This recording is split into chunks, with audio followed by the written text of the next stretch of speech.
આ ચાલુ ભાગ દરમિયાનમાં નવી બધી સ્કીમ્સની બધી જાહેરાત પ્રજાલક્ષી સ્કીમની જાહેરાત થઈ જતી હોય છે અને એનું ફંડ એલોકેશન નોર્મલી બજેટના દિવસે બજેટમાં થતું હોય છે. તો આ જ વર્ષ દરમિયાનમાં જે અમુક જાહેરાતો થયેલી છે અને એની જે ઇન્ડિયન ઇકોનોમી પર જે અસર પડવાની છે એવા 4 મેજર ફેક્ટર્સ મને ધ્યાનમાં જે આવી રહ્યા છે.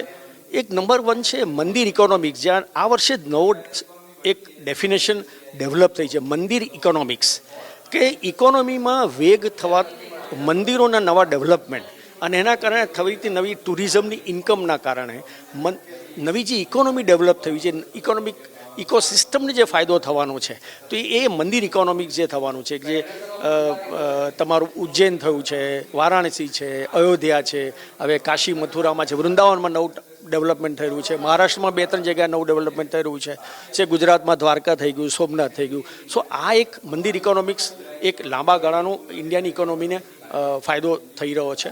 બીજું છે સેવિંગ ઇન ઇલેક્ટ્રિકલ કોસ્ટ. છે 22 જાન્યુઆરી જે નવી scheme roof top solar scheme જે પ્રાઇમ મિનિસ્ટરે જાહેર કરી કે 1 કરોડ ઘરોને જે ઓછી ઇન્કમવાળાના સ્લેબવાળા 1 થી 1.5 લાખની ઇન્કમ છે એ લોકોને, એવા ઘરોને 1 કરોડ ઘરોને નવી સ્કીમથી સોલાર સિસ્ટમ આપવામાં આવશે, સબસિડાઇઝ સ્કીમમાં 40% સબસિડીથી, અને એ લોકોને એવા ઘરોને 300 યુનિટ ઇલેક્ટ્રિસિટી ફ્રી આપવામાં આવશે. અને વધારાનું જે ઇલેક્ટ્રિક સરપ્લસ થશે સોલારથી એ ગ્રીડને, પાવર ગ્રીડને આપવાથી જે વધારાનું સેવિંગ થશે, તો દરેક ઘર દીઠ સમજો કે 25 થી 30 હજાર રૂપિયાનું સેવિંગ 1 કરોડ ઘરોને ઓલ ઇન્ડિયામાં થશે.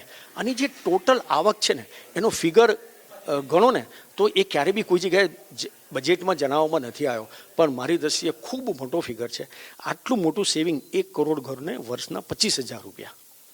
તો આ જે વધારેની ઇન્કમ આ લોકોના ઘર પાસે આવી, આ લેવલના જે લો ઇન્કમ ગ્રુપવાળા ઘરોમાં, તો એ પૈસા એ લોકો નવા વ્હીકલ્સ ખરીદવામાં, નવા કપડાં ખરીદવામાં, નવું ઘરમાં ઇન્વેસ્ટમેન્ટ કરશે, હાઉસિંગમાં જશે, કે વ્હાઇટ ગુડ્સ ખરીદશે, ટીવી છે, વોશિંગ મશીન છે, તો એ સિસ્ટમમાં પૈસા આવવાના છે. ગવર્મેન્ટ એનાથી જીએસટીનું કલેક્શન બી વધશે, પ્લસ ઇકોનોમીમાં પૈસા આવશે, ઓવરઓલ ઇકોનોમી વધશે.